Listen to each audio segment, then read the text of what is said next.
I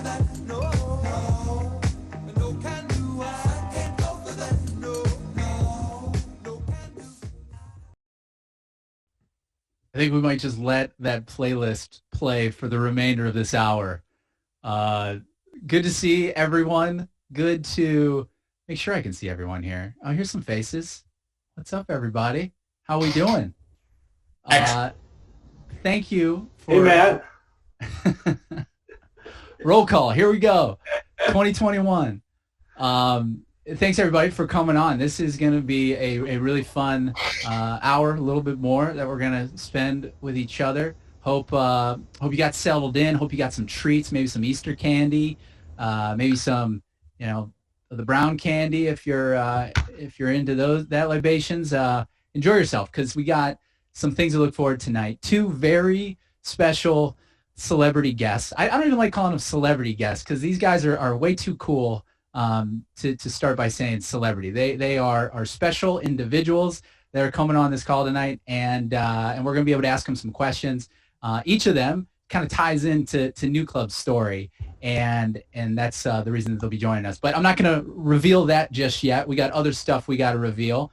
We're going to give away our 2020 Palmer Award, which, everyone, thank you, everybody, for making your nominations. This is that time of year that we've done this it truly as a tradition. This will be our third Palmer Award winner.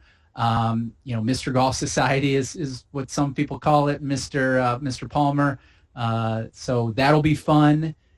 We're also going to cover the 2021 Honor Member benefits. So we got some updates for you guys and some cool advantages we're going to be offering our honor members. So there's going to be more updates to that. The Young Pollinator Program, this is something we put on pause in 2020, mostly due to the pandemic, and we're very pumped to be bringing back our Young Pollinator Program, because it just represents so much of what we want this golf society to be about. And then we'll be looking at the official event calendar. Mark has been cracking the whip on me over here. We have a full event calendar done, and it's April 1st. That has never occurred. We got registration dates. We got everything loaded. We know answers. We know lodging. So all that stuff's going to be released at the end of the show, along with club championship announcements and a very special look at the new app, which will be has dropped, and you guys are going to have some cool stuff to go see in there. So without further ado, why don't we dive in? Kevin, kick it. For those that don't know, this Palmer Award, that beautiful B on the right-hand side, the way that this thing started was 2018. We wanted to not just have a club champ, we wanted to have a someone who really embodied all the core values of NewClub. Someone that you just want to play golf with and you enjoy being out there on the course with. So we went to do that, and we said, okay, what are we going to name it? One place we went to look for that name was our member applications. At that time, we probably had 150, 200 applications, and we wanted to see who people looked up to in golf. Who was their most listed golf role model? I think number one was Dad, as you would imagine, but number two was the gentleman by the name of Arnold Palmer. Mr. Palmer, as we know, represents a lot of that, about being talented, competitive, a good golfer, but also a good citizen, a good humanitarian, someone who cares for the little guy. And we just loved that ideal. And then we went to tally our nominations. So as we were tallying our nominations, one name kind of grew out of that. And literally the day prior, him and his wife, Megan, had given birth to a little guy named Palmer. And me and Mark looked at each other. We're like, oh, I think that's our trophy. That's our award. And so that's where the Palmer came from. It's not just named after Mr. Arnold Palmer. It's named after that rosy-cheeked fellow right there. Not you, Brian. You're pretty rosy-cheeked as well. He's in attendance with us tonight. And he's here. He's on the call. Let's see the little guy. Kevin, can you find Brian Ekstrom in the group?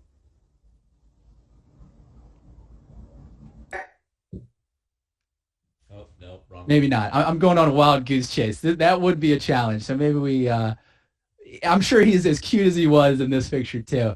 And then moving on into 2019, we delayed because we didn't have a kickoff last year due to that pesky pandemic. We ended up giving out the award in July, and I think you can see the look on Chris Bozier's face in this picture. Sheer shock, I guess. Elation, maybe, but I've never seen someone so speechless in my entire life. I don't think we announced that we were going to give out the award that day. We certainly didn't announce that his kiddos were going to be hiding in the Ravislow ballroom, running circles so they could go hug their dad. And that was a really fun day. That was during the Sunrise Stableford. And I think after last year, we just said, this is one of the coolest things that we do at NewClub. I know a lot of clubs don't have an award like this where you're solely looking at people's feedback on how does someone make you feel when you play with them, and what what are the things you look for in a playing partner. And so it definitely has panned out. So moving on to 2020.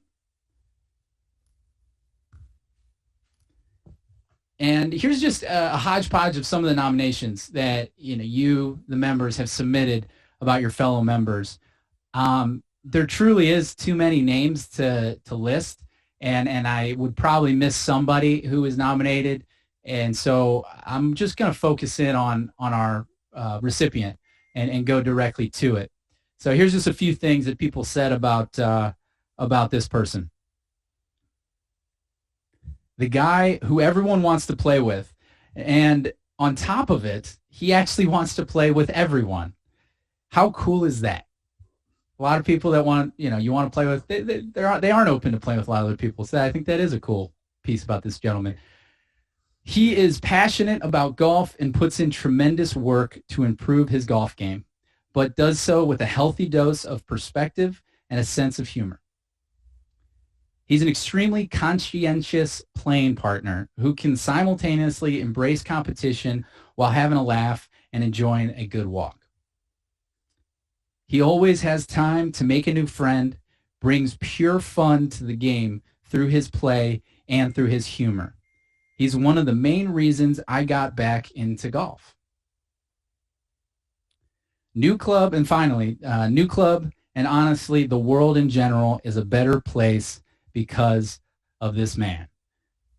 I want everyone to, if you have a glass, raise it. If you don't, put your hands together for our 2020 Palmer Award winner, Eugene Huge Galdones.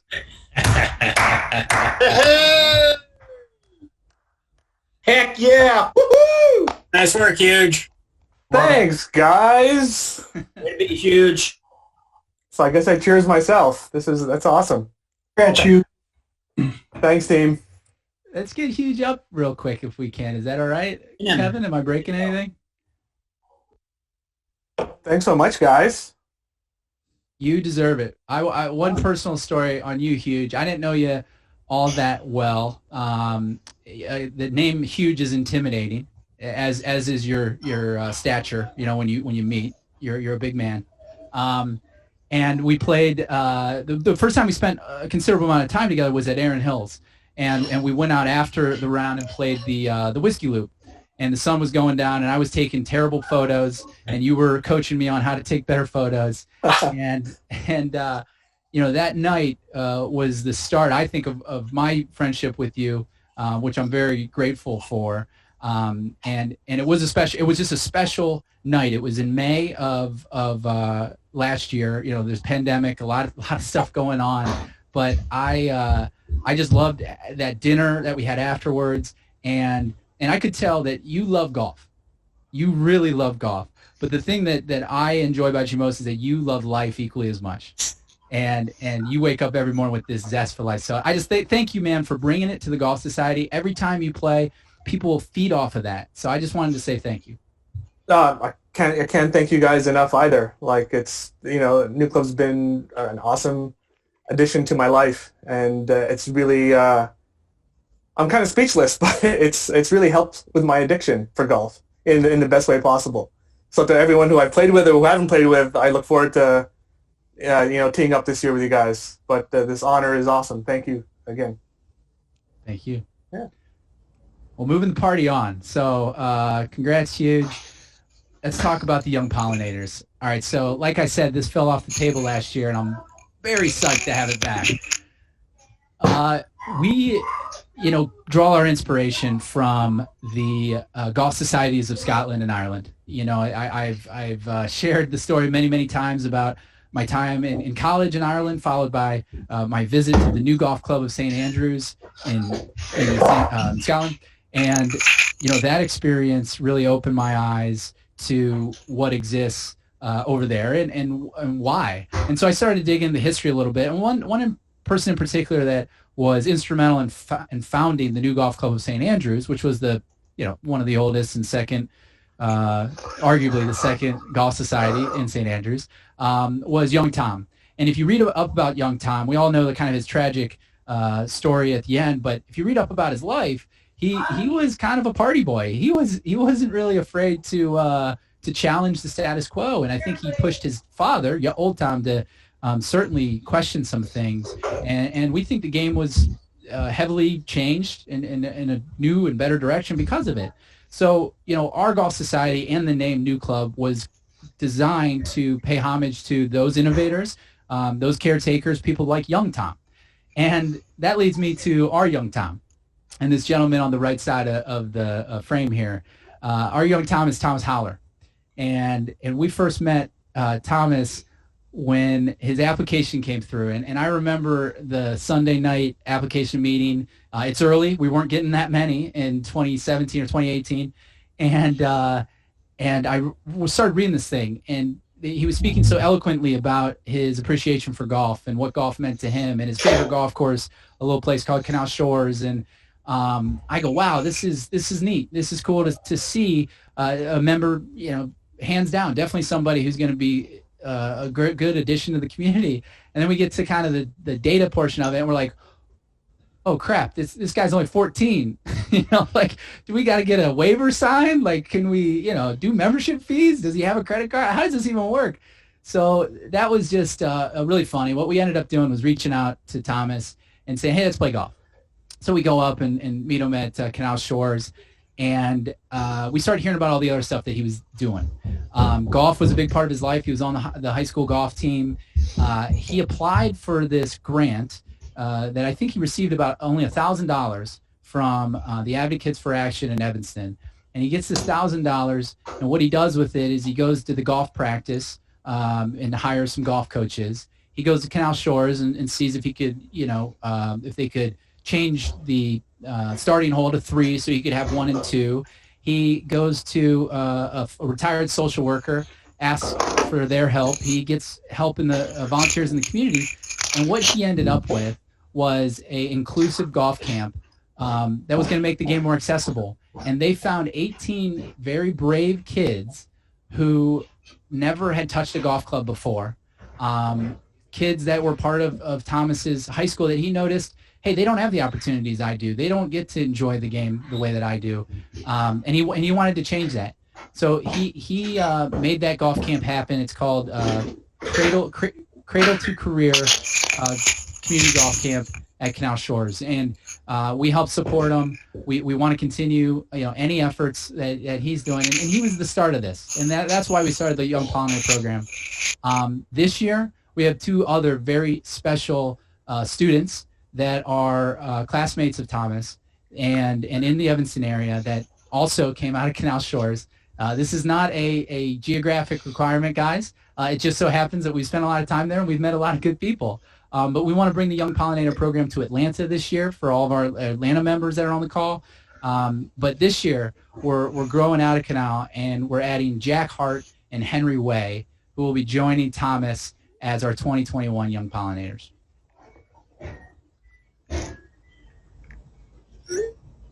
So a quick story on those 2. Everyone is probably familiar. If you're on Slack, you're familiar with the Artisans and what's happened there. This is pretty incredible. And I pulled the numbers, and in the last, even through the pandemic, we've had 64 members spend at least a day volunteering at Canal Shores. And so that's where the Artisans Club, a club within a club, it's incredible to see that growth. And it has, in large part, I would be remiss to not mention Matt Goethel, Dan McCollum, David Gilmer, Tony Caponegro. You guys have taken it to a new level. 17 and 18 looks incredible out there. And it's just so exciting to see more involvement for people that have never been. The truth of the story around the Artisans is that it does come from the UK. There are these artisan clubs over there. However, the first time I went up, I witnessed 3 people dig a bunker on 3 and was wondering what the hell they were up to. And those 3 people were Jason Way, Jack Hart, and Henry Way. And the next time I went up, they were bringing in fescue grass from a very venerable and exclusive club on the North Shore and planting it on the bunker faces of Canal. And then the next time they were ripping out buckthorn on 9. And I thought to myself, man, when I was in high school or when I was that age, I wasn't, helping my community golf course. And so if there is a true start to the Artisans, Henry, Jack, you guys are it. And we're just following your example as good citizens and good people. So welcome to the club. You're now both honorary members of NewClub. You get to join us for a couple private rounds, a couple tournaments, and we're looking forward to supporting you guys and networking and doing all kinds of fun stuff throughout the year. All right, let's get to the adults. Honor members, you guys. So I thought I introduced this, but, sometimes I miss it. Our honor members are essentially full. It was attached to geography, so Atlanta and Chicago being our chapters, right? That's where we got all the local tee times and all the local golf. We're removing that because what we've heard is, there's people that, one, are coming to town and want to play, but also they want to support the Golf Society, and they want some of the other things. Some of those other things that are going to be available to anybody that wants to become an honor member. It's access to all local tee times. So ambassadors, the intention was always ambassadors wouldn't have access to those. We certainly haven't locked them down, but that as we grow, we definitely need to do that. So honor members will have access to local tee times. Early registration for society-wide fixtures. We sold out of the first couple this year, and there should be, for our folks at that tier, we want to make some perks. So early registration will be a part of that. Same for local events.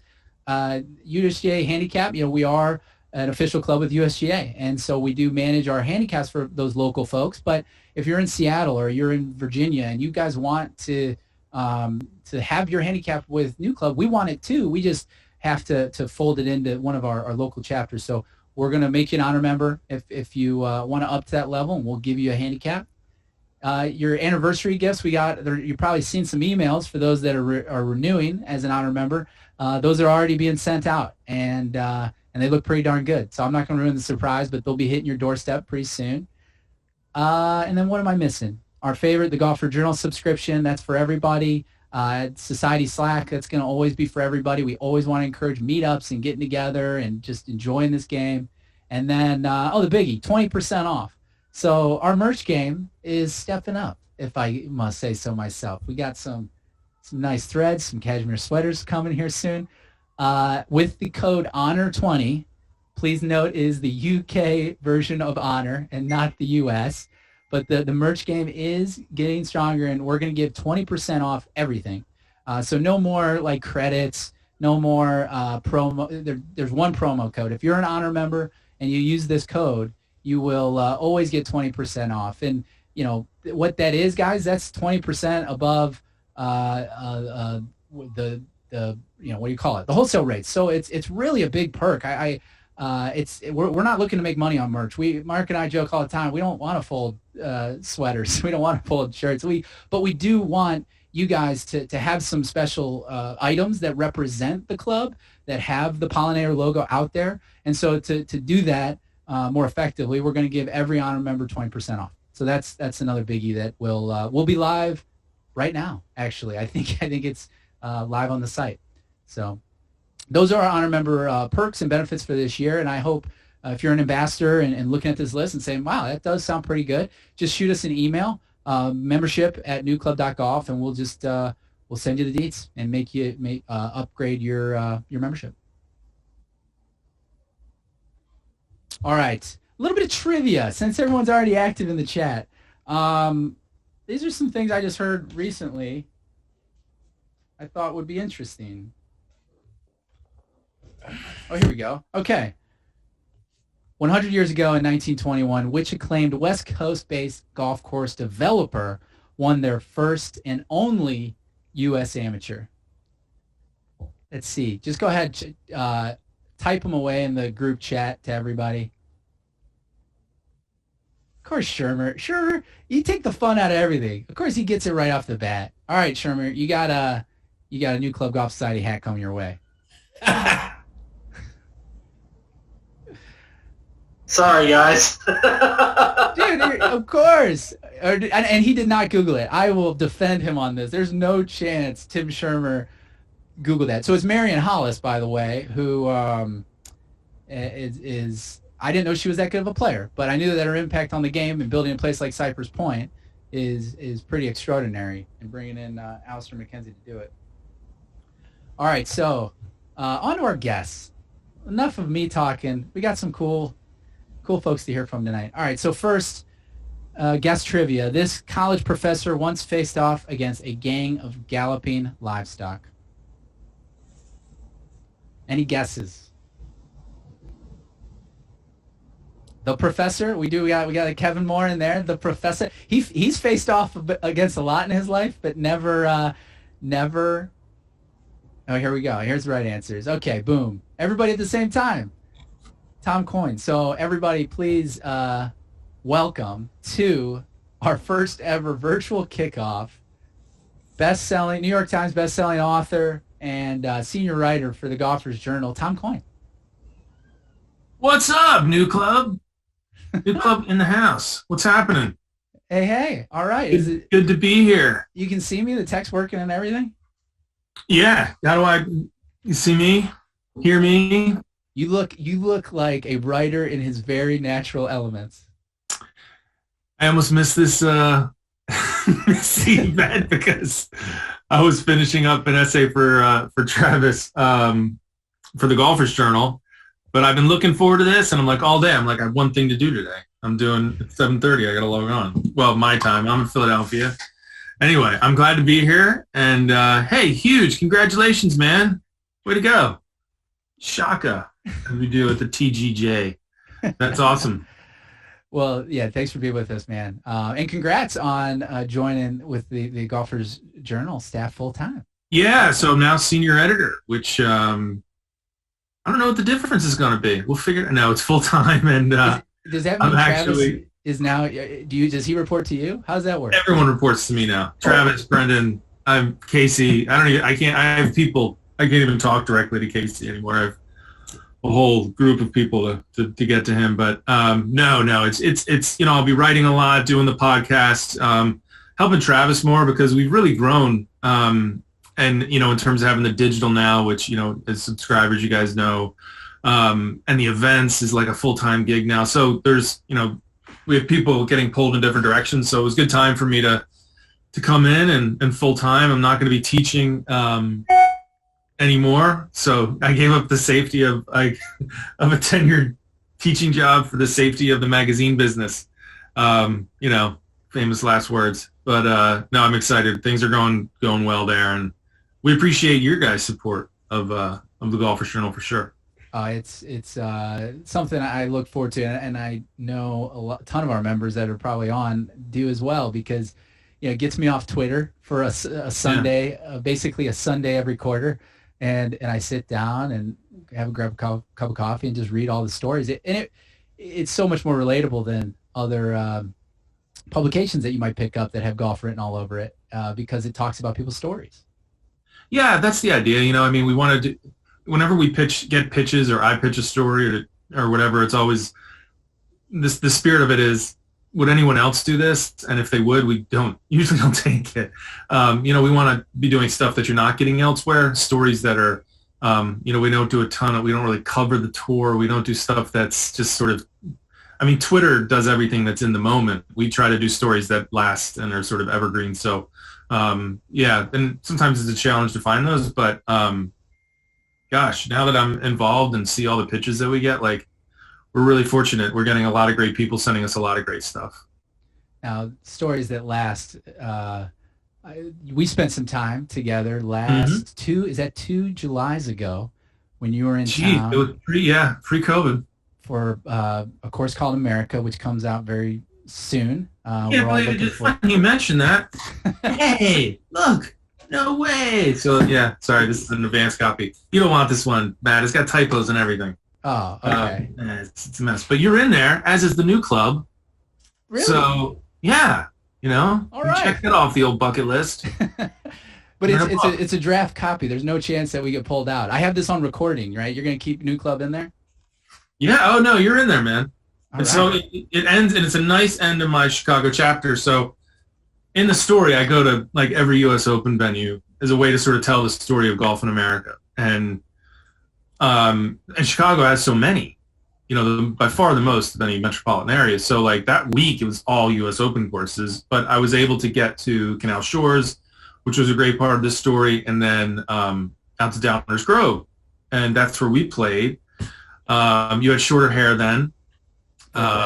But yeah, look, mullet, like it's a hockey club. So we played, and I got to meet NewClub. That was my first introduction to the NewClub, and that was great. And I love Downers Grove, and I wrote about our match. I was wondering if you're gonna remember our match. I did. Remember how that shook out? I never forget a match. I had you. What I remember is your chutzpah, walking to the tee and we play match play at NewClub. We got a season-long deal. So I can't remember who suggested match, but you refused strokes, and you looked me down like, I was like, oh, I thought this was going to be a friendly, but you were like, yeah, no problem. I'm not scared of you, punk. That's in the book, punk. No, just kidding. No, that is in the book. You ask how many strokes do I want? And my retort, oh, awesome. a couple of early birdies, I had a good chance, but then, I regressed to the mean. Nonetheless, it was a great day. It was just a great introduction. You made me an honorary member, which I was really very generous of you. And so I followed your progress with the club with great interest. So it's been awesome to see it grow. And I love the idea of it. I think, the Scottish model for club membership, where sort of there's a separation between course and club, I think is such a great thing, and leads to, where golf societies are mobile, itinerant things. I think honestly would cure a lot of the ills that we deal with here in our sort of country club American golf world. Anyway, you guys you're doing it right. So it's awesome. Another area, before we open up to questions from members, another area we're now in is Atlanta. So we're Nice. pressing close to our first 100 members there. And I was curious if Atlanta has a portion in your book. I'm sure it does, with some pretty good U.S. Open venues. Atlanta is a nice chapter. One of my, and it's great. Like Chicago runs the gamut from like Chicago Golf Club to me playing Canal Shores. So that's a chapter that I love because it's a very broad spectrum. And then Atlanta's the same way because, I go to East Lake and Atlantic Athletic. Yeah. AACCCC, whatever. I go to those two clubs that both claim to be Bobby Jones' home club, and went to Peachtree, which, oh my God, that place is pretty pure. But also went to Candler Park and played one club golf on a Tuesday night, where it was, you brought one club, the group brought one club and like 14 beers. So that was, everyone had a cooler in one club, and we just went out and played with a group of in like a 12-some on a Tuesday night in t-shirts and basketball shorts, and had an absolute blast. So to be able to sort of, again, see all those different sorts of golf and meet all those sorts of different people, I just absolutely, I loved it. What the funny thing is, like, you remember the night playing the $10 Muni more than you do, playing, some of these really, famous or quite fancy places, but it's great. I mean, Atlanta, such a great golf town. Yeah. Yeah, it does. I was curious, so many of our members have read a course called Scotland, a course called Ireland, so we'll be familiar with your work.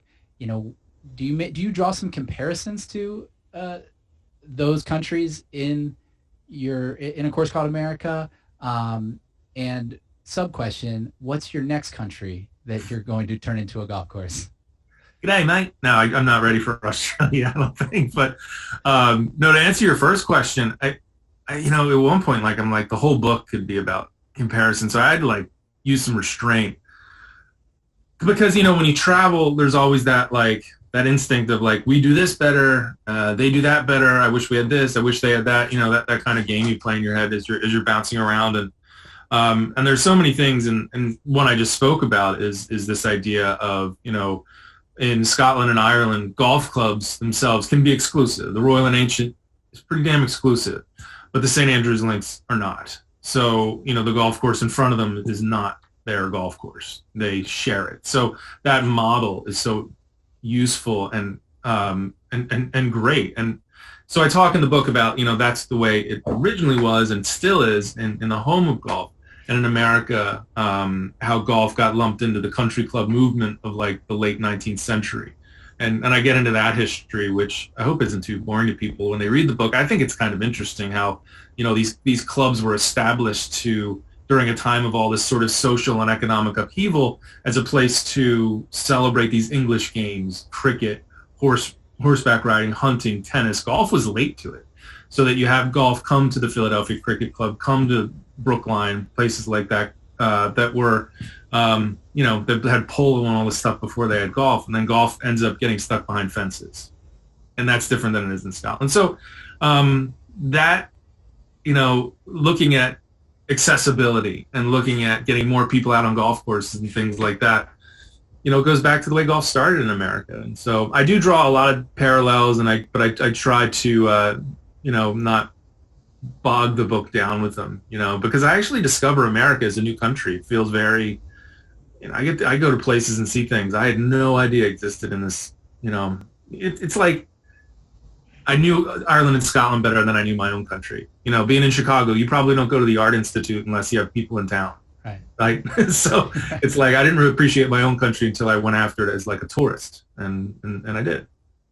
That's great. Well, it's I think July we got it slotted for book club. So all you guys that make fun of the NewClub book club, listen, Tom Coyne's on this call. Join that channel, okay? Get in there. Get on there. Get the book. And we'll have you back. Pre-order in hardback now, and I'll come back for the book club. Or that's awkward because if you want to rip it, you don't want me to be there. You're like, man, Coyne never shuts up about this and blah blah blah. I'll come on under a pseudonym and I'll keep my screen blank. Guest one. Doing. Just do guest one like you have been. Yeah, I'll be guest one, just screw you, Jim. So we're at that halfway point with you. Let's get some member questions. There's a lot of them. People are letting it rip. Go to the first one I see. So John McCarthy. Oh, a lot of them are comments.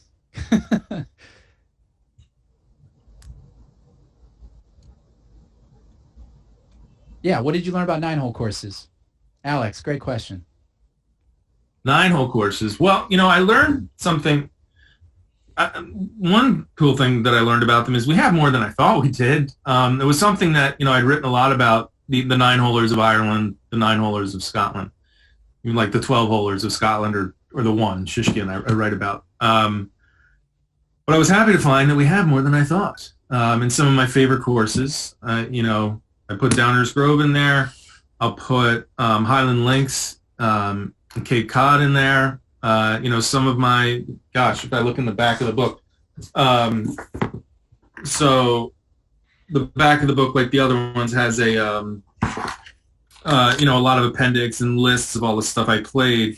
One of them is the 9-holers. Oh, I'm glad I looked. I can't even remember what I played, but Culver Academies, baby. That's what I'm talking about. I mean, you all in Chicago, you got to get down there. Yeah. Oh, yeah. We're trying to work that one in for an event this year, but it's trickier than you think.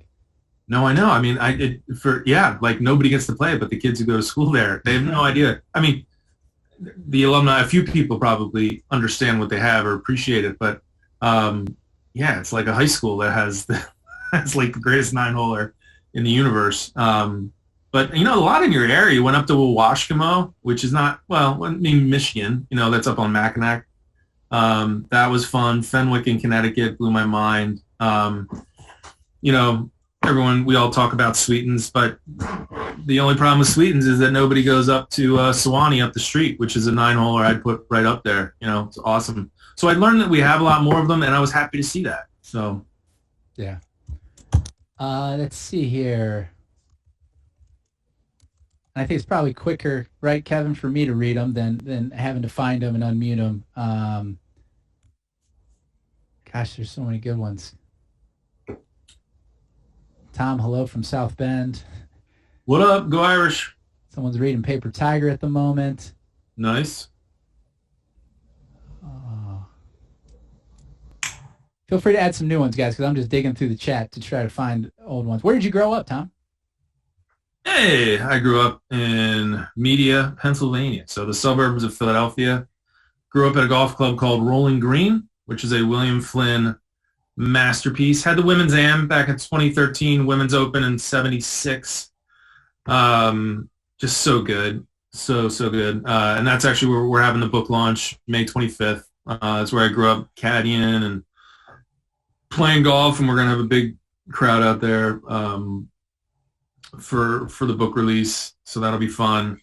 Yeah, it's a great spot. George Myers asks, is there any good golf in Philly? George. I think he's being sarcastic. George.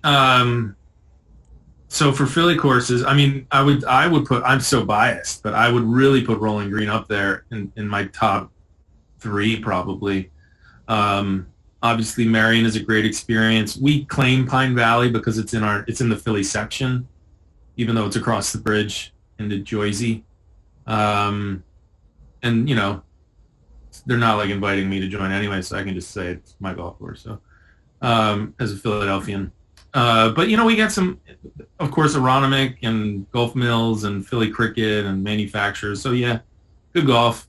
The drag is our public scene is weak, bad to weak. It's the same with a lot of East Coast cities, like all these great courses, but you got to be Rockefeller to play a lot of them. But there is Cobb's Creek happening?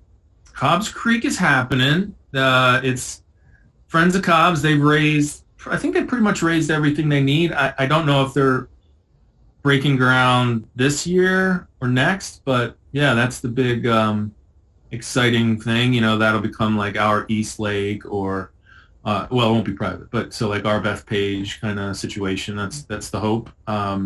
Super ambitious project, but they did well with the fundraising. So onward. I like this one from Lonnie up in Minnesota. Lonnie says, Tom, do you think you can primarily focus on improving your golf and still have fun? Ooh. Yeah. Still have fun. Yes, because that's really, I mean, there's different kinds of golf fun. I think what you guys do, getting together, community, making, new friendships, hanging out, having a couple pops, whatever. That's one kind of golf fun where score is irrelevant. And I have some of that fun. The match matters, Tom. The match matters. Okay. The match matters. Good. I'm glad the match. It's going to be, that might be on a t-shirt this year. The match matters. That's a good slogan. But there is that kind of fun that is separate from like, I didn't play well, but I had a great time. And that's part of it. But I'm probably more inclined to have more fun if I'm hitting it solid. So I feel like I'm always working on trying to play better. Even when I played 300 courses that year, and I was still like sending swing videos to my pro. Like that's insane. Like that should be diagnosed.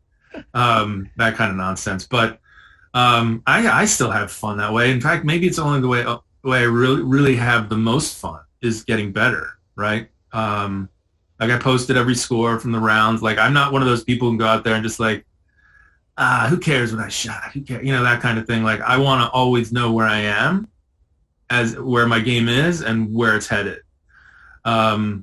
Because I'm obsessive, and that's, I've accepted that about myself.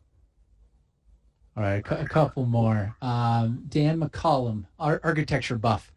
He wants to know, and this is the site of our Founders Cup this year is headed to Pinehurst, and so he wants to know, what are your thoughts on Tobacco Road?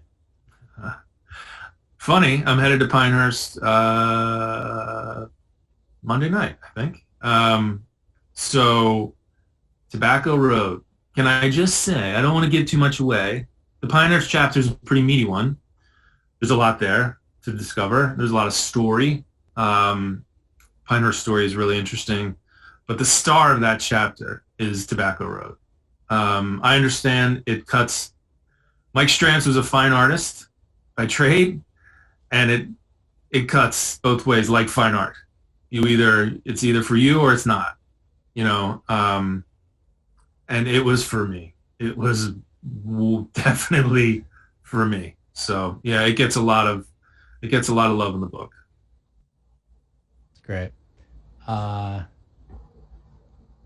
Someone said, "That's not crazy, Tom. Do you know who you're talking to?" No. With Who all was the that golf. from? That was Max. Max said, "You're not crazy, Tom. This group is crazy."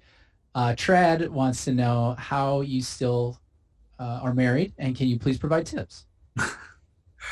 Someone's got to ask that one, and it's a good one. I should have read it, but no, it's I true. swear. Usually it's the first question, so you guys made it longer than most. No, I mean, my wife, St. Allison, continues to make her case for beatification, and no, she's been really supportive. This trip was long. The family actually came with me because I was in the States. Like, I was getting home every 2 or 3 weeks, flying in for a weekend and flying back out, which sometimes was worse than just staying away in terms of missing things and whatever. But I was getting home. They were coming with me, and the hero of all of these stories is Allison for putting up with my shenanigans. I will say that before we got married, I did Paper Tiger, where I played 542 days in a row. So it's all about like kind of where you set the bar, right? Like the bad husband bar. And I think I talk about this in a course called Scotland, where I'd set the bad husband bar like really high. Like, so I'd do something really bad to be, to top some of my previous shenanigans. So that gets back to your other question about what's the next country. I don't know. It's not going to take 8 months though. And one of my favorite chapters in a course called Scotland was your folks. We talked a bit about the house you rented in St. Andrews, and it was a very family-centric chapter. And I just had a daughter, Eleonora, who's on the call. She showed up in November, and immediately I have thought back to that chapter a few times, Tom, because what a most of us look at our golf adventures through that lens, I think, of escape and getaways, and I thought, man, how fun would that be to have a home with your family, let them share the thing that you love in a beautiful place, because you guys did other stuff too. You were looking at castles, you were going to see things. No, I swear, and congratulations, man. And that's it's being able to share some of these trips, whether they get into golf or not. They're still very young. They have pretty good swings. And whether they take to it, it'll be great, but it's not really the point. It's that they're getting to see, coming with me on my travels. My 7-year-old's been to St. Andrews, 3 times. I mean, it's like where she is comfortable, and she knows the ice cream shop and where she gets her donuts and stuff. And that's just awesome. They know when I'm coming up 18, like, oh, we're going to go see Dad at the 18th hole, because I've been back a few times since the book came out. So being able to share those places with them, especially a place like St. Andrews that has more than golf going on, and that's why it's our favorite place in the world. That's awesome. Well, we're right on time for our next guest, so I don't want to keep you any longer, Tom. Thanks for joining us. Anything you can share that maybe a future article that maybe a tease for Golfers Journal 16 or something? 16, eh? Yeah, let me tease. In 16, I've written a story about a golf course that I would say that none of your listeners, it's a Rainer. No, it's a McDonald. Well, let's just call it a Mac Rainer because who really knows anymore? It's one of theirs. And I would say it could have been their greatest if the second half of it still existed. So that's just the little tease I'll give you. Interesting. Yeah. All right. Not Ballou. The amateur historians are diving in. Digging in. Half of it's there, half of it's not. Mr. Coyne, thank you. Thanks, guys. Thanks for Go being NewClub. a member of NewClub, man. Yeah. I'll tell you this last thing for you. That match, I know I appeared to be nervous in that match. I wasn't scared of the golf game, brother. Okay, you dropped a couple birdies early. Maybe for a split second, but I had that bag tag burning a hole in my pocket that I knew I wanted to give you, and I felt like it might have been a wedding ring. Like, what if he turns me down? What if he says no, I'm good? You know? Sorry, I'm already committed to another golf society. Right. Man, I can't do it. So thanks. No, I was honored, man. I'm glad to be one of y'all pollinators, and yeah, and say hi to your next guest for me, all right? I think you know this gentleman. I do. Thanks, Tom. See you guys. Tom Coyne. That's we could talk to that guy a lot longer than 20 minutes. Same with this next guy. So make sure I didn't lose my place. The trivia on this gentleman. Well, another random trivia question. This one will be harder. I think we're actually going to stump some people with this one. 50 years ago, on February 6, 1971, Apollo 14 commander Alan Shepard hit 2 golf balls on the moon. What was the club he used? Joe, right out the gates. I thought I dug for these, man. How do people know this stuff so quick? 6-iron. The golf acumen in this crew is outrageous. 6-iron. Congratulations, Joe. You were the first. You get a hat. All right, so let's go to the guest trivia. I didn't have a lot of good ones for this gentleman, but I thought this was kind of interesting. So this golf course architect's first job out of college was as an Atlanta-based telemarketer negotiating advertising rates for local TV stations. Who is it? Bob Berrigan? Nope. Chris.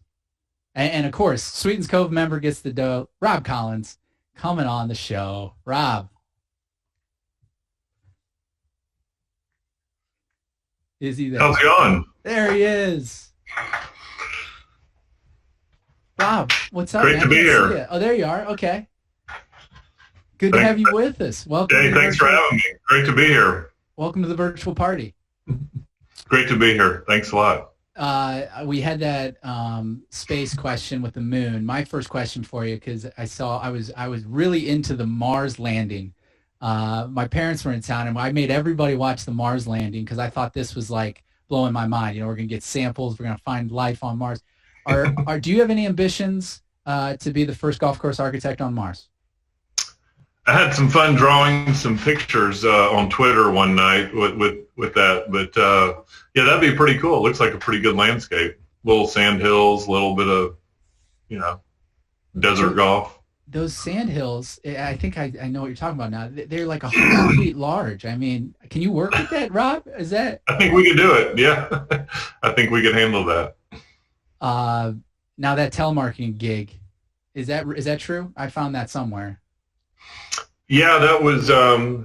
It wasn't exactly my first job out of college, but it was probably my worst first job out of college. I was working for a company that was doing advertising sales in Atlanta. It was basically like, the job in Office Space. I mean, I was Peter from Office Space. I hated my job. I was making $19,000 a year. We used to go see movies during lunch break, and it was just insanely awful. Just passion, so bad work, right? Oh, it was just a soul-crushing experience. What was your sales style? I mean, you're not much of a sales. Well, you are. You are persuasive, perhaps in your own way. But what was your sales style on the phone? Well, that's the funny thing. I mean, I'm not salesy, by nature. And so basically we would have to negotiate with other people to like get these spots on the air. And I was bad at it. Not good at all. Terrible. So Well, something that actually helped me want to become a golf course architect, because I was like, what am I doing with myself? I got to do something.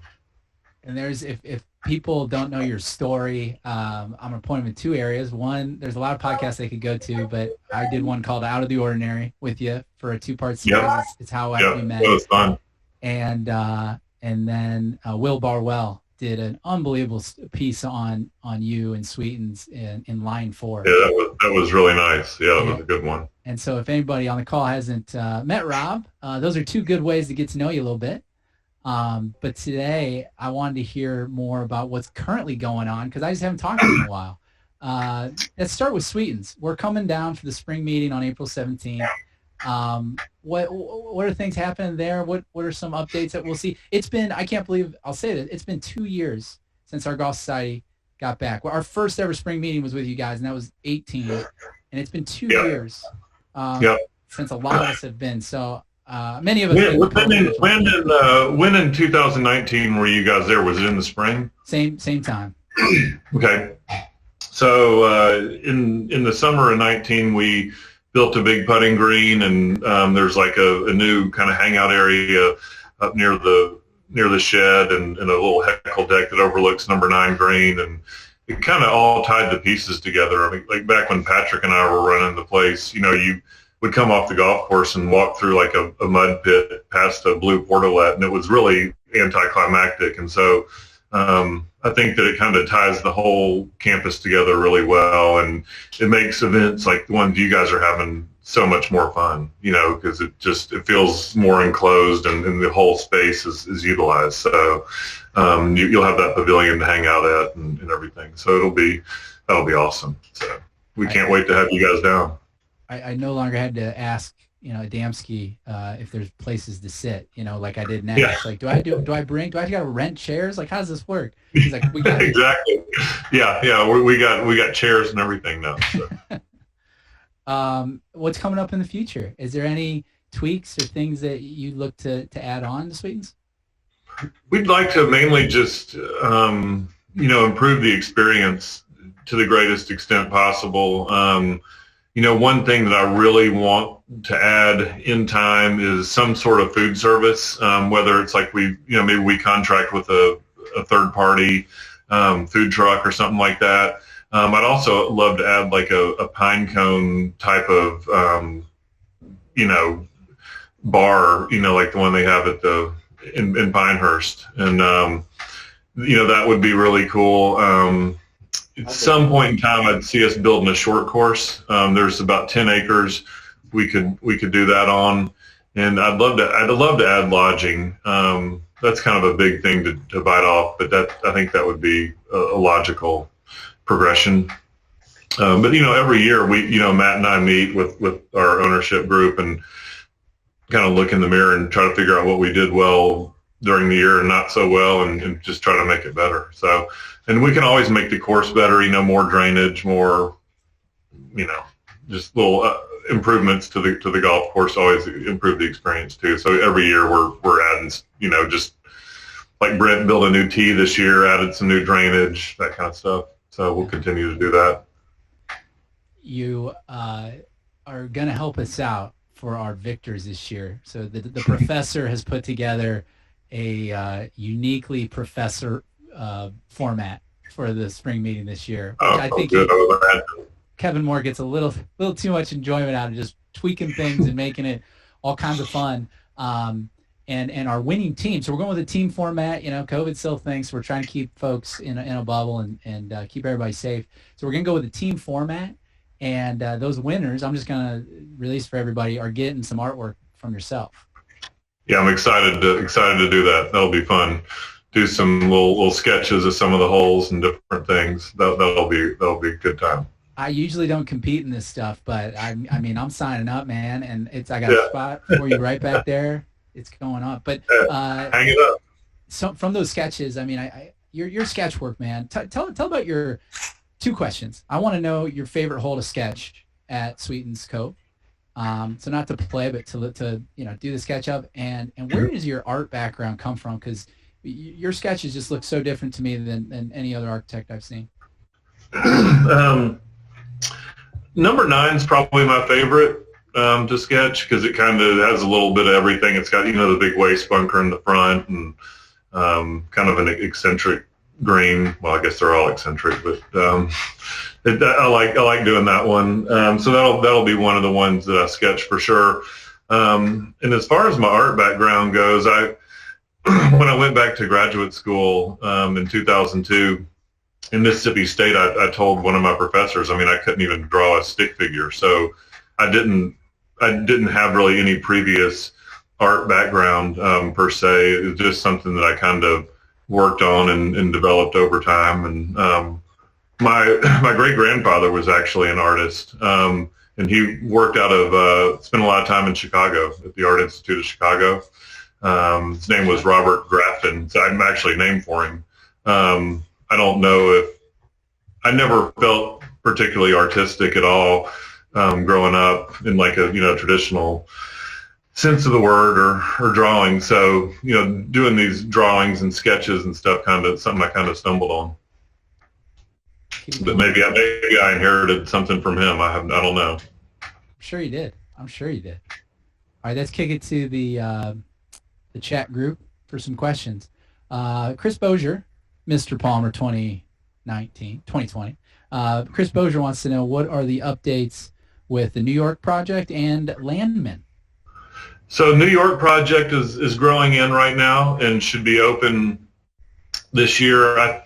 They were originally targeting a Memorial Day opening, but now it's kind of looking more like July 4th or so. All going to depend on the weather. They had a brutal growing season last year, but that'll be open and should be a lot of fun.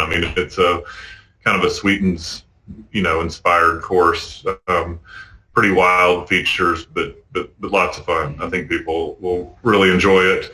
And then Landman, I'm actually heading out there next week, and we are going to start putting grass down on the first 4. Well, the number 1, 2, 17, and 18, which we actually grassed them last year, but Will Anderson, our client, decided that he wants to sod the entire golf course, which that's not something you normally do at golf construction. Normally you would seed the course, and then you'd have a 90 or 100 day grow-in window, but we're going to actually put sod down, so it'll be green, instantaneously. We're going to sod all the fairways and all the greens, and it's about 110 acres of sod going down in the fairway. So what's really cool about that is it'll allow them to open sooner, and once it's sodded, it'll from a distance it'll look like a golf hole immediately. So we're incredibly excited about that, and we'll have Landman grassed out hopefully sometime in June, and then they'll have some preview play out there this fall, probably in September. I don't know how many holes will be open this fall, but then they'll have all 18 open next year. I really enjoyed Vaughn Halyard's piece on Landman. He came out and made the comparison to the X Games. And I love that article. It really got me excited about coming out when it is open. How do you describe it right now? I know it's a lot to be foreseen after this turf grows in and everything else, but how do you describe that project? I've thought a lot about it. It's really hard to describe. It's an extreme piece of land. It's not a golf course. I described it once as like Shinnecock Hills. If Shinnecock and Sand Hills had a baby, but instead of giving the baby just regular milk, they put LSD in its milk. This is what the land would be like at Landman. It's really wild, and you can't just do like a minimalist expression on that side in the sense that you can't. It's not like Sand Hills where they just didn't move any dirt at all. We really had to move it around to even be able to play golf on it, let alone be able to walk it. But it is walkable in the golf holes because the land's so expansive.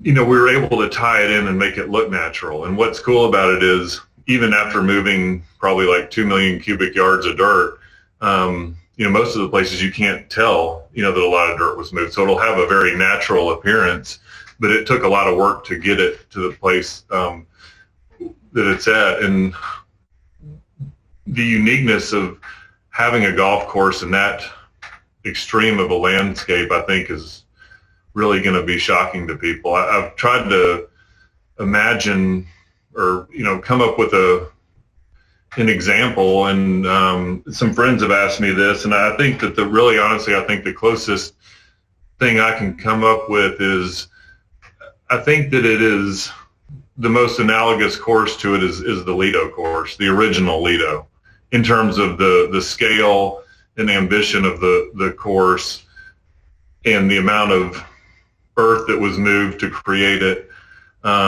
It's not the Lido holes. It's not a template hole golf course. But as far as like a ode to classic architecture,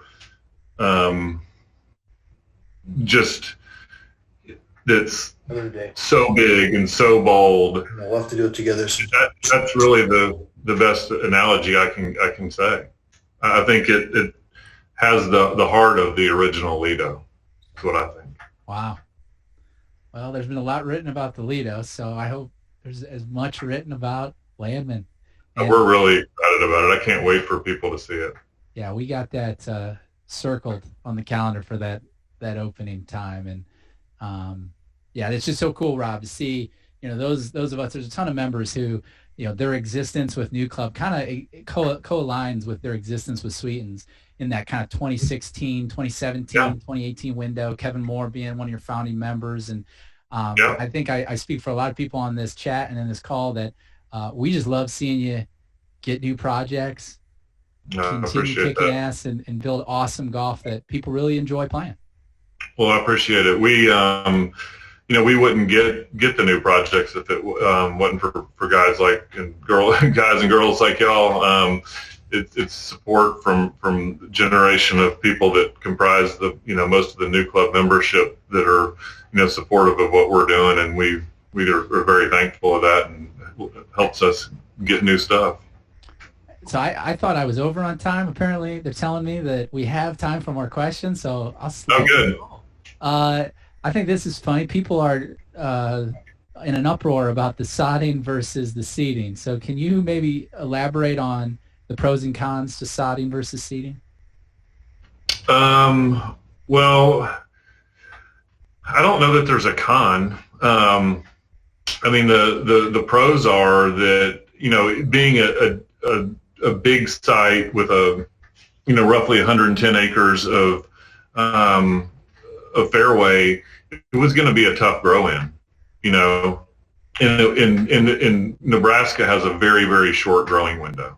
So that could have meant that, it might not have even been perfect next year. It might have been 2023 before it was really perfect. And that would have, potentially, affected the way people looked at the golf course. And to be able to go out and sod it and know that it's going to be perfect for the entirety of 2022 is a really big deal for the Andersons and for Landman, and kind of putting a good,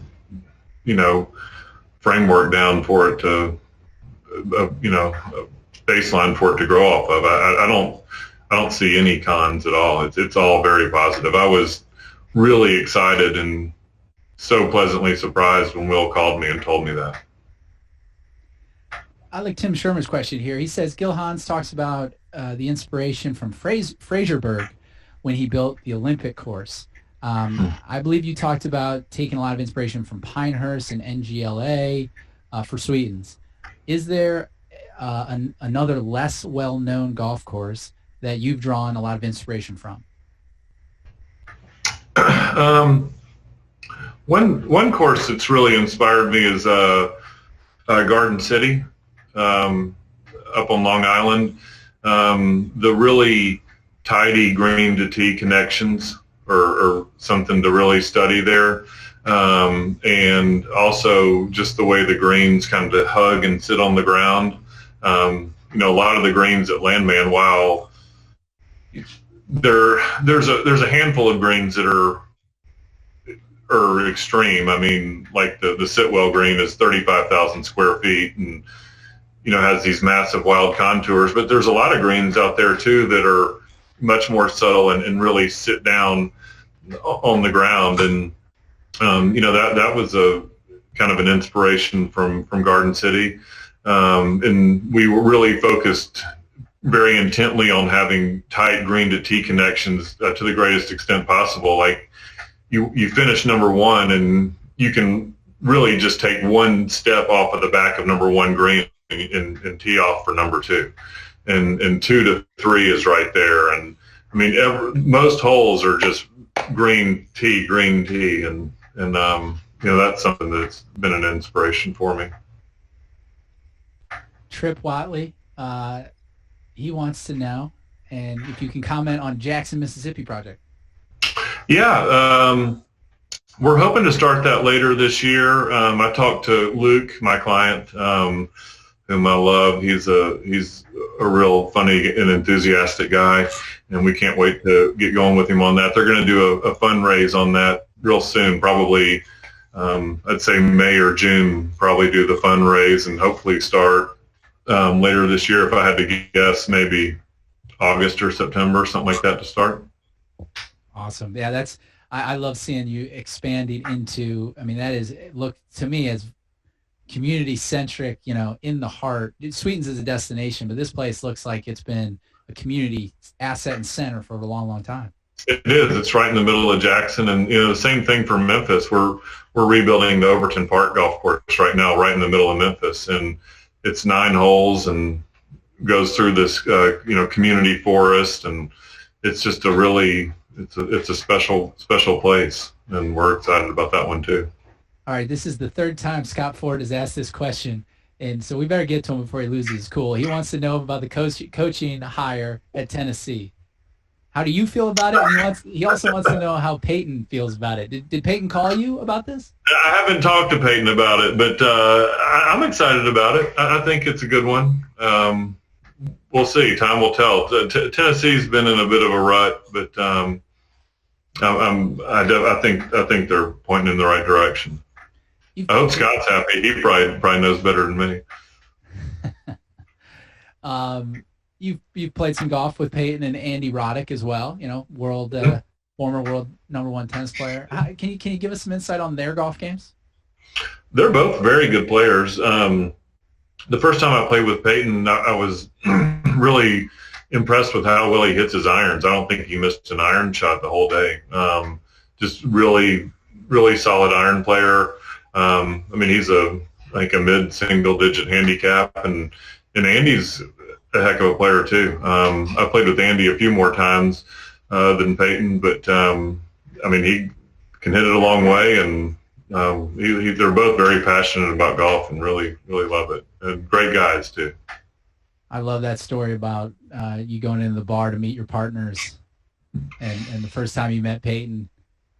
That was crazy. I'm sure the birth of your children and your marriage were above that, but that's got to be up there, right? Highlight of. It's way up there. I mean, I'll never forget turning around, and I couldn't believe it. I mean, after everything I'd been through, and Mark whispered over my shoulder, and there's your 5th partner, and I was just like, holy shit, unbelievable. It's crazy. I still can't believe it. Now you're on to building more of them. I did like another question. Paul Wellman wanted to know, not to sell out or franchise, but have you ever explored the concept of having a Rob Collins, how did he phrase it? A Rob Collins series of 9-hole courses opening up. So Sweetens North, Sweetens East, Sweetens West, and it's all branded Rob Collins. Well, we actually have discussed doing Sweetens, other Sweetens type courses. You know, like Cabot has, you know, they're doing a Cabot course in St. Lucia. There's going to be one going in up in Revelstoke that Dave Axland is working on, and we do want to do other Sweetens inspired courses, and we've looked at a few spots, and we're looking at. There's one spot we're looking at right now that's a possibility that has a lot of complexities, but it's one of the. It might be the best site in the South. I mean, it's incredible. If we could pull it off, we'll see. Any other hints? Nope. Didn't think so. That's cool. That's awesome. Yeah. Well, Rob, thanks for coming and being a part of our virtual kickoff for all this, man. It's so cool to have you on because in my mind, when I first met you, I was trying to kind of figure out what this whole thing was, and you were when Sweetens were on this rocket ship growth, but you were so generous of your time, not just for me, but everybody that stopped by Sweetens Cove, you gave time to, and sincerely, I just want to thank you for everything you've done for us that you might not even know you've done, but you're one of my favorite people in the game of golf. We love chatting with you every chance we get, and I do forgive you for almost killing me in your Toyota Solero the first time I got in a car with you, but that's another story for another time. That's right.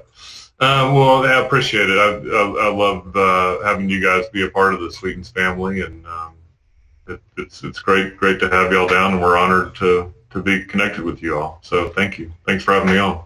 You around on April 17th? Let's see. I get back on I think I'll leave I think I get back on the 15th. Is that right? I'm talking to my wife right now. Might have a rowing thing. My daughter has a rowing event that day, but if I'm able to get out, I'd love to come see y'all. Sure. Rowing first, maybe some of us can come root her on. That would be cool. That would be very cool.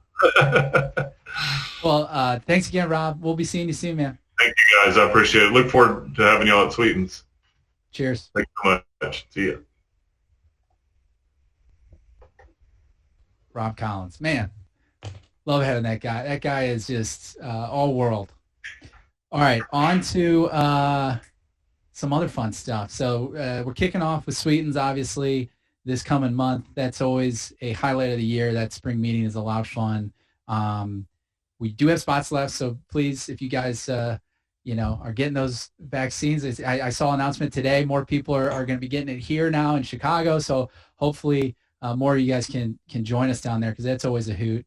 But I want to fast forward to the end of the season and our club championship, which we have two of now with Chicago and Atlanta will have its own club championship this year. We will also have a female club champion for Chicago this year as well. So I'm super pumped about that. But let's go to Kevin. Can you cue the video? We have a little flashback for 2020 and a teaser of what is to come. Going to be released tomorrow. You'll see the full thing. Club's 2019 club champion, John Ballou. That's a great course, great group of guys. So tough draw against the reigning runner-up.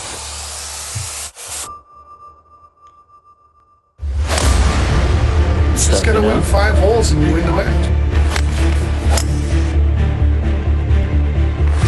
We're slapping around a little bit in the rain, but It's going to be some rain today. It's going to be some elements, and that's how it should be. That's what golf is, a game outdoors.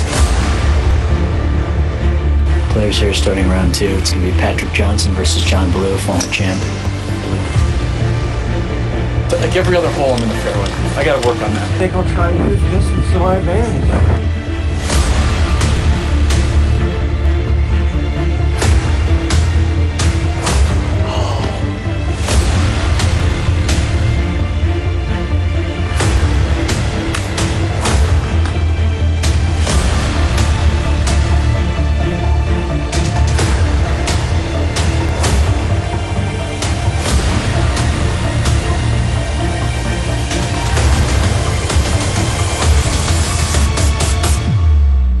The tension is building. It's absolutely crazy.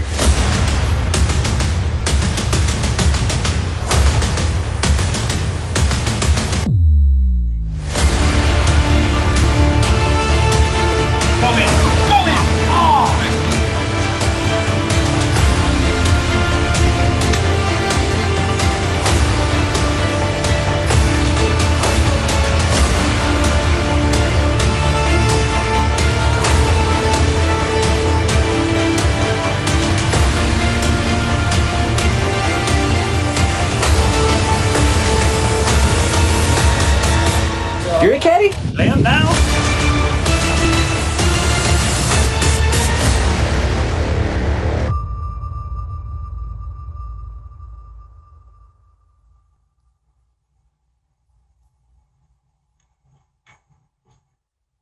So you probably didn't know we hired Michael Bay to start cut and film for us now. But yeah, that's the trailer for the full series of videos that are coming out. If you wondered what the hell Mark was doing last year, following you around with a video camera while you were trying to play, that's it. So yeah, I mean, it's something to help us really look forward to our club championships, guys. And this year we do have some updates on the whole club championship. So Kevin, can you go back to that? Yeah, so here they are. All right, like I said, Atlanta and Chicago Club Championships, a female champion in Chicago as well. We are back at the Dunes Club for the finals, but we are adding a play-in game for this year. So what that means is, typically to shut down the whole course and have it available to us, we got to play on a Monday, which means Sunday it will be our play-in game. And the qualifiers will have lodging paid for at Journeyman Distillery in Chicago and a place to be named soon. I'm finalizing the details, Atlanta, but I promise you it's going to be in par or maybe beyond the Dunes Club. Depends on your opinion, I guess. But Atlanta will have the same thing. It's going to be top 50 qualifiers will make it to the club championship and dinner on Sunday. And then the top 4 females will move on to the match play finals on Monday. Our top 14 men will move on to the match play finals on Monday. And then 2 will be exempt the same way that we've done it in the past. But it's only going to be 2 this coming year. It's going to be the season points winner. Shout out Steve Smith and our peer review leader who, basically a perfect score of your peers playing throughout the season. So those will be the fields of 16 that play down to 1. And I don't even play. I don't even touch a club those days. And I promise you guys, it's my favorite day of the year. It's just an accumulation of everything that we all enjoy and all the rounds and the thousands of matches that get played. It all kind of just pinnacles to that. So it's more than a competition to me. It truly is that celebration of golf and of camaraderie and friendship. And every year it's never disappointing. So we're looking forward to doing it again. If you're new to NewClub, you might be saying, what the heck is he talking about? Basically, as a reminder, and we're going to try to do a better job reminding everybody this year, you earn points. You earn points for booking golf. You earn points for playing golf. You always earn a point for playing a match. Golf kind of lost its way in the U.S., not playing match play, or at least that's one of our core beliefs. Making it about the match and not about score changes a lot. It makes it more about the moment. It makes it more about the experience. And so that's what we do. And if you win those matches and you win competitions and you win the summer medal and the Atlanta member guest, you get points. So it's going to be good. Also, that little side note at the bottom, match play finalists. So you 16 and you 4 ladies, you play for free. That's pretty nice. Shout out to one reason we can do that this year, at least in Chicago, is our friends at Journeyman Distillery. Got to give them a product placement. Bill Welter became an ambassador a few years ago. He's the owner of Journeyman, and their story aligns with Scotland as well. And they draw a lot of inspiration from there. This actual brand I'm holding, Silver Cross, I think it's 1% of all sales go towards golf. It goes towards the First Tee and Evan Scholars and other golf charities. So he just gets it, and he wants to support us and we want to support him. So it'll be a comped finals for you that are lucky enough to get there. Atlanta, stay tuned for that venue because it's going to be sweet. It's going to be good. Onward. Okay. The event schedule. Here you go.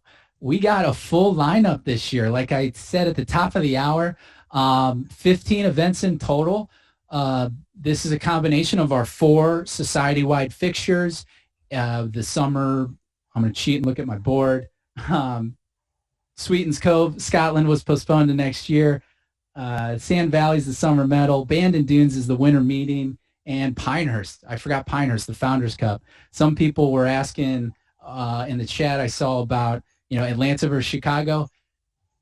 Hell yes, we are definitely doing that. And that's what the Founders Cup's going to be this year, guys. If we can I think we got to get 30 from Atlanta. I don't think it'll be a problem. It's a shorter drive for you guys, but we need 30 contestants from Atlanta and 30 from Chicago to go tee it up around Mid-Pines and Tobacco Road and some other great spots there. So that's the Founders Cup.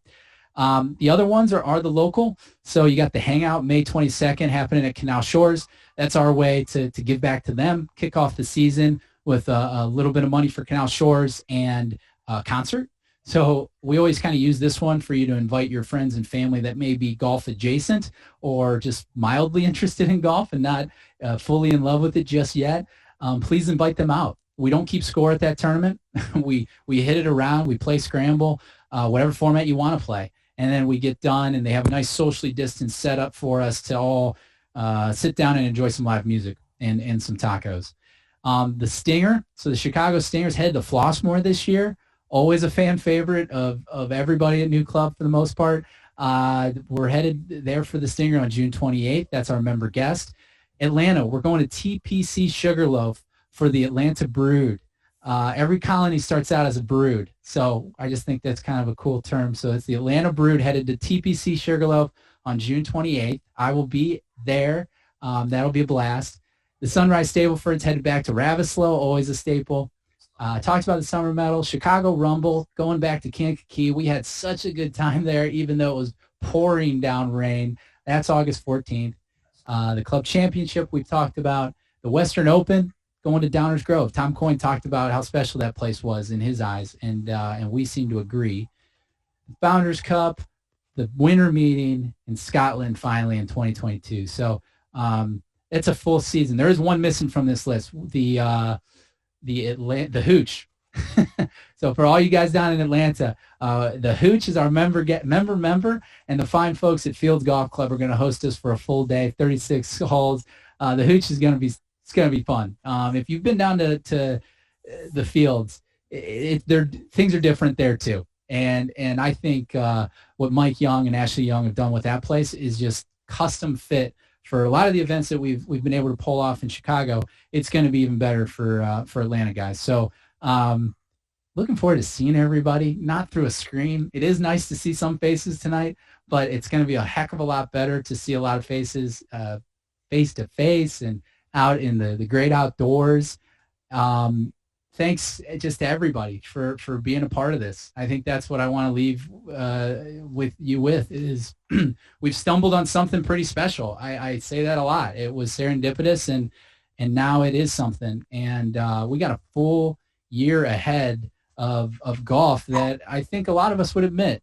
Golf was a saving grace in so many lives through 2020. And it'll continue to provide for us in 2021. So thanks for being a part of it. I do want to give a few shout outs. I know I talked a lot tonight, but none of this gets done without some folks that, it's still just Mark and I at the helm of this thing. But there's so many people that are generous and care about this and want to see it do well. Kevin Moore, the Chief Ambassador, he's from day one, an OG, and he still, finds people that love golf and tries to get them into a part of NewClub and be a part of this with us. So Kevin, thank you. Phil Aroka. And everyone needs to meet Phil Aroka. And there's Kevin. So see his pretty mug. Phil Aroka is our Chicago manager now, right? So there's his beautiful waft of hair. Oh man, he's handsome, isn't he? Phil is really the only reason we were able to get to Atlanta. Is I could never have balanced the club conversations and new members without Phil. So get to know Phil. He's our Chicago guy. He knows this market better than anybody. Quick story, he was our first club client.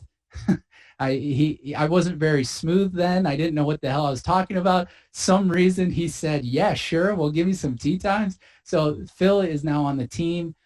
You'll get to know him in Chicago. Ryan Frigo. Ryan, he called me one day and said, hey, he's a founding member of NewClub. And he said, hey, what's going on in Atlanta? And I go, what do you mean what's going on in Atlanta? We got 30, 40, 50 ambassadors. And he goes, well, how can I help? And so now Ryan he relocated there with his wife and his dogs, and he's helping us grow the membership. So if you got any friends that are a good fit for NewClub in Atlanta, all you Atlanta guys, send them Ryan's way. He'll have a conversation with them, tell them what we're doing so we can get more tee times, so we can fill those tee times and play more golf. I'm missing so many people. I do want to give another shout out to the Atlanta hosts that in these early months, I welcomed a child to my family and had a lot of things going on. So our Atlanta hosts that really provided so much of themselves to hosting others. Kevin is one of them. Scott Ford, Will Hanna, Grant Gers, Robert the Bruce, Dave Pennington, Colton Harvey, Teddy Brown, Jake Schneider, Dan Kaufman, Tim Horahan. Thank you. Because honestly, these last 2 months, we wouldn't have had much to build off of. And now we're working with Atlanta Country Club. We got so many great tee times coming up in the app.